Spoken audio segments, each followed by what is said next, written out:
ఆంధ్రప్రదేశ్లో అసెంబ్లీ మరియు పార్లమెంట్ ఎన్నికలు ముగిసిన నేపథ్యంలో మనకు జూలై 4వ తేదీన కౌంటింగ్ ఉంది. ఆ తర్వాత కొత్త ప్రభుత్వం అనేది ఏర్పడడం జరుగుతుంది. అయితే ఈ సామాజిక పెన్షన్లకు సంబంధించి మనకు జూలై నెలలో 1వ తేదీనే మరి ప్రభుత్వం అయితే పెన్షన్ ఇస్తుంది. మామూలుగా ఎప్పట్లాగే 3000 రూపాయల పెన్షన్ అయితే ఇస్తుందండి. అయితే ఒకవేళ జనసేన, తెలుగుదేశం, బీజేపీ కూటమి గనక మనకు అధికారంలోకి వచ్చినట్లయితే జూన్ నెలలో ఉండేటువంటి ఆపద్ధర్మ ప్రభుత్వం 3000 రూపాయల సామాజిక పెన్షన్ ఇచ్చినప్పటికీ జూలై నెల వచ్చినప్పటికీ గనక చూసుకున్నట్లయితే మనకు పెన్షన్దారులకు 7000 రూపాయల పెన్షన్ వచ్చే అవకాశం ఉందండి. అలాగే వికలాంగులకు 15000 రూపాయల పెన్షన్ వచ్చే అవకాశం ఉంది.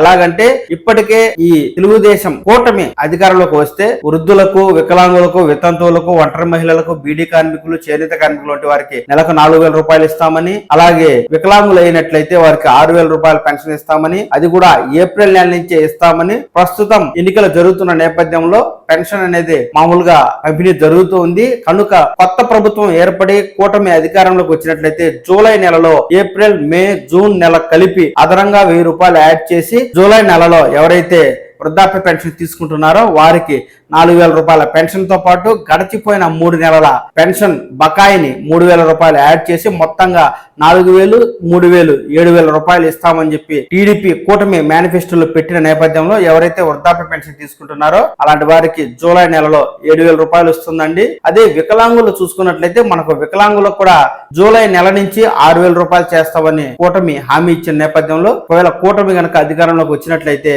జూలై నెల నుంచి వికలాంగులకు 6000 రూపాయలు వస్తుంది. అలాగే ఏప్రిల్, మే, జూన్ నెలకు సంబంధించి 3000 రూపాయలు, 3 మూల 9000 రూపాయలు ప్లస్ జూలై నెలలో 6000 రూపాయలు, మొత్తంగా 15000 రూపాయల పెన్షన్ అయితే వికలాంగులు అందుకునే అవకాశం అయితే స్పష్టంగా ఉందండి.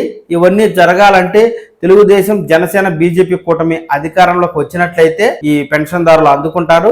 ఒకవేళ వైఎస్ఆర్ కాంగ్రెస్ పార్టీ కనుక అధికారంలోకి వచ్చినట్లయితే 2028 వరకు కూడా పెన్షన్లో పెంపు ఉండదు.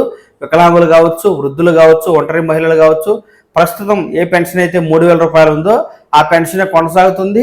2028లో 250 రూపాయలు, 2029లో మరో 250 రూపాయలు, అంటే దాదాపుగా 4 సంవత్సరాల తర్వాత 250, 5 సంవత్సరాల తర్వాత మరో 200, అంటే వచ్చే ఎన్నికల నాటికి 500 రూపాయలు పెంచుతామని వైఎస్ఆర్ కాంగ్రెస్ పార్టీ తన మేనిఫెస్టోలో పెట్టడం ద్వారా రాష్ట్ర వ్యాప్తంగా ఉన్న 66 లక్షల మంది పెన్షన్దారులను నిరాశపరిచిందని చెప్పక తప్పదండి. ఎప్పుడో 4 సంవత్సరాల తర్వాత పెన్షన్ పెంచుతామని హామీ ఇస్తే ఇప్పుడున్న పెన్షన్దారులు అయితే వారికి అది ఆనందం కలిగించే విషయం కాదు. కనుక ప్రస్తుతం కూటమి ఇచ్చినటువంటి 4000 రూపాయల పెన్షన్కి ఎక్కువగా ఈ పెన్షన్దారులు ఆకర్షితులైనట్టుగా తెలుస్తుంది. మనకు జూన్ 4వ తేదీన కనుక కూటమి అధికారంలోకి వచ్చినట్లయితే జూలై నెల నుంచి దాదాపు ఈ పెన్షన్దారుల పంట పండినట్టే అని చెప్పవచ్చు. మనకు ఎలక్షన్ సందర్భంగా ఒక బహిరంగ సభలో మాజీ సీఎం నారా చంద్రబాబు నాయుడు గారు ఈ పెన్షన్దారులకు ఏమని హామీ ఇచ్చారో ఇప్పుడు చూద్దాము. ఉమ్మడి ఆంధ్రప్రదేశ్ లో సామాజిక పెన్షన్లు ప్రవేశపెట్టింది తెలుగుదేశం పార్టీ మాత్రమేనని, దాన్ని 200 రూపాయల నుంచి 2000 రూపాయలు చేసింది కూడా తెలుగుదేశం ప్రభుత్వమేనని, ఈసారి తెలుగుదేశం కూటమి అధికారంలోకి రాగానే పింఛన్ మొత్తాన్ని 4000కు పెంచుతామని చంద్రబాబు నాయుడు గారు హామీ ఇచ్చారు. ఏప్రిల్ నెల నుంచే పింఛన్ పెంచి బకాయిలతో కలిపి జూలై 1న 7000 రూపాయలు అందజేస్తామని ప్రకటించారు. వైఎస్ఆర్ కాంగ్రెస్ పార్టీ మేనిఫెస్టోలో ఎప్పుడో 2028లో పింఛన్ను పెంచుతామని చెబుతున్నారంటూ ఆయన గుర్తు చేయడం జరిగింది. చూశారు కదా, ఇక్కడ కూటమి అధికారంలోకి వచ్చిందంటే మనకు జూలై 1 నుంచే 4000 రూపాయలు వస్తుందండి. వైఎస్ఆర్ కాంగ్రెస్ పార్టీ వచ్చినట్లయితే 2028 వరకు కూడా మనకు పెన్షన్ పెంపు ఉండదు అని ఇక్కడ స్పష్టంగా తెలుస్తుంది. ఏదైతే ఎన్నికలు అయిపోయిన నేపథ్యంలో కూటమి గనక అధికారంలోకి వచ్చినట్లయితే ఈ వృద్ధులు, వితంతువులు, ఒంటరి మహిళలు, ఇతర చేతి వృత్తుల వారికి అయితే మనకు ఏప్రిల్ నెల నుంచే 4000 రూపాయల పెన్షన్ తో పాటు గడిచిపోయిన 3 నెలలకు అదనంగా 3000 రూపాయలతో పాటు 7000 రూపాయల పెన్షన్ జూలైలో అందుకుంటారు.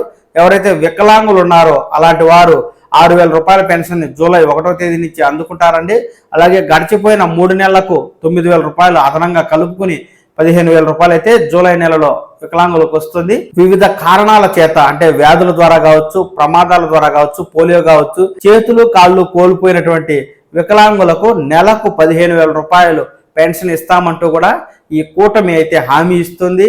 అలాగే దీర్ఘకాలిక వ్యాధులతో బాధపడేటువంటి కిడ్నీ వ్యాధిగ్రస్తులు కావచ్చు, ఇతర జీవితకాల వ్యాధులతో బాధపడే వారికి కూడా 15,000 రూపాయలు పెన్షన్ ఇస్తామంటూ కూటమి హామీ ఇచ్చి ఉన్న నేపథ్యంలో రాష్ట్ర వ్యాప్తంగా ఉన్న 66 లక్షల మందికి ఈ యొక్క ఎన్నికల ఫలితాలు ప్రభావం చూపే అవకాశం ఉంది.